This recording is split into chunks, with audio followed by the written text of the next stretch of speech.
What is up, guys? Wraec here with a new video, and today I want to talk a little bit about artifacts. Well, we have one new artifact here in the shop that isn't released yet, has no description, wasn't supposed to be here, but it is here, and the fact that it has no description kind of left a lot of room for imagination. And so I began thinking, what kind of artifact would I like to have? What am I missing here from this vast artifact selection that we already have? And the thing that I came up with was a little bit centered around the videos I did recently. One thing was MFF kind of having problems doing her basic attacks consistently and activating her DT. So I thought, well, we don't really have an artifact that's focused around doing basic attacks. And the other thing was I'm currently testing a sustain team. This sustain team actually. And what I noticed was if the enemy is running DGN now with all of the DT that we have, you can quickly end up with your team having like no attack left, which is horrible if you want to run a Star Swordsman Mockman to counterattack the enemy.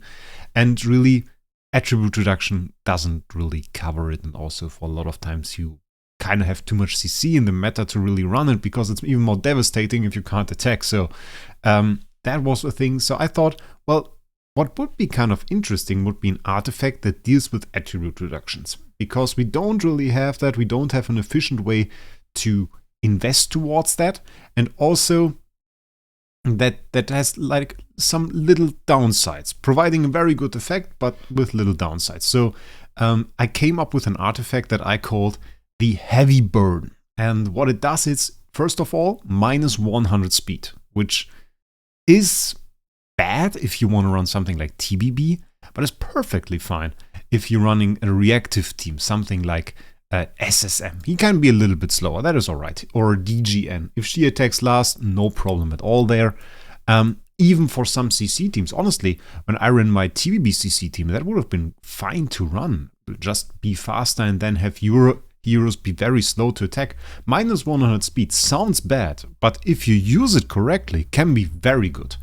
The other thing is 50 energy. So you get an active skill on turn 1, which is good, I guess. 30% all damage reduction. Just for some tankiness, we can compare it here. We have 25% on a crown, but also the 50, of course. So we cap here with 30%. We don't nearly do that. 24% here. I mean, we can argue if 30% is too much, but I guess we have minus 100 speed, so we have a downside. This one has no downside, so I figure 30% is a good amount. And then something, well, that is probably the biggest point of debate we are going to have on this. At the end of each round, removes all energy from the hero using these artifacts. For every 5 energy at Splendid remove 1 attribute reduction. So could of course be easily balanced around Glittery and so already in Splendid.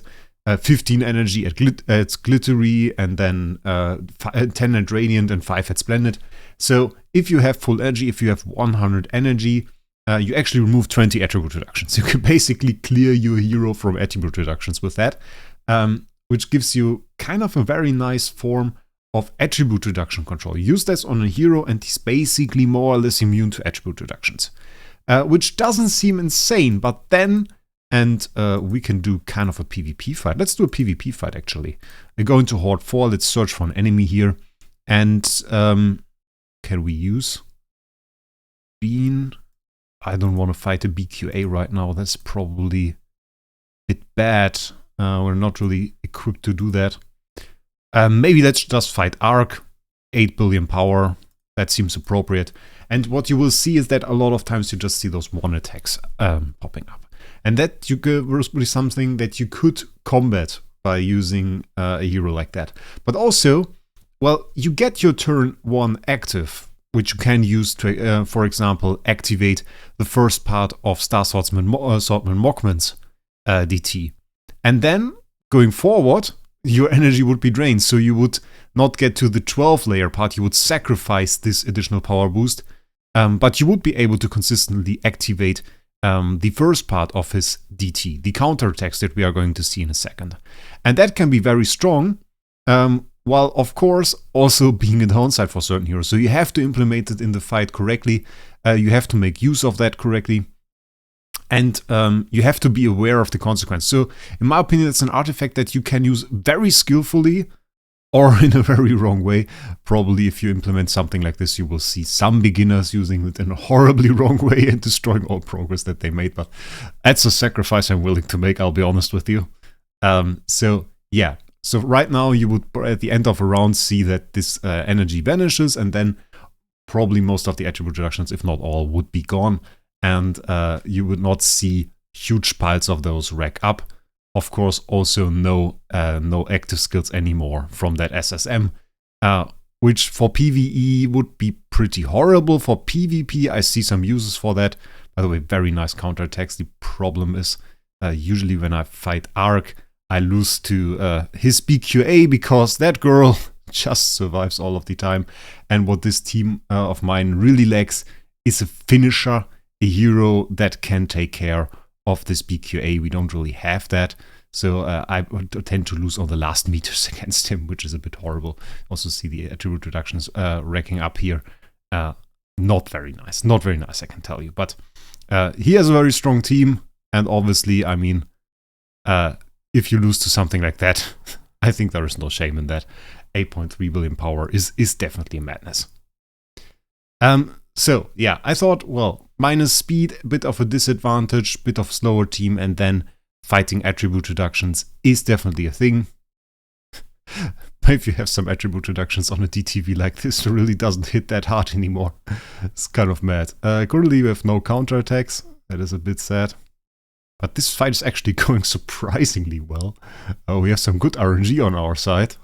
But still, there's still everything in here, so we'll see if we can win that. I'm not very convinced yet, because this BQA, yeah, is a monster. And his DTV actually has another active skill, which you don't really want to see. But he's dead. Not nice. So I have my full team here. He only has his BQA, and I'm not convinced that we can win. Well, this DGN certainly did a good job of hitting him.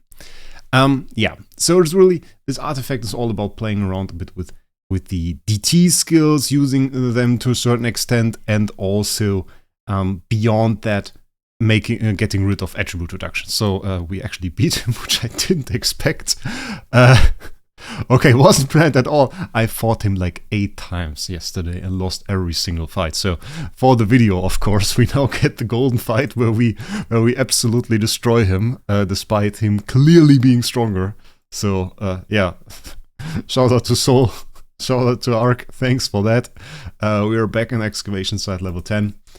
Let me know what you think about the artifact. I'll write you the effect of it down in the comments as a pinned comment, because I know I don't have the best artistic skills, so I couldn't really make the artifact. So it's like no real Photoshop skills. But I'll write it down for you, and then we can discuss it. It will be very cool. Maybe the H sees the video and makes it. Though I think it's borderline OP. But yeah, it's for them to figure out. We'll see about that. Also, guys, thank you for 10,000 subscribers. We finally managed to get past that point. It's an absolute blast, honestly. I was so hyped when I saw that. It came pretty surprising, because the last week we were pretty slow on the subs. And then I made yesterday's video, and suddenly I clicked on the YouTube app and saw 10,000 subscribers. And honestly, I'm very hyped for this. I'm very hyped for this. It all began when I started uploading just some uncommented gameplay. You can still find that on my channel. It's just some gameplay of me fighting some puppets or a boss or something like that. And people watched that. So I thought, oh well, let's give YouTube a try. Let's just check it out. Let's just see if people are interested, if people want to watch my videos. And ever since then, people have definitely been interested in watching them. So thank you guys for that. Thank you guys for 10,000 subscribers. And I'm honestly happy to see how far we can go. If we can go even higher numbers. If we one day will manage 100,000, that would be an absolute madness. But we'll see about that. For now, thank you guys. Thank you guys for watching. Have a great day. We'll see us in the next one.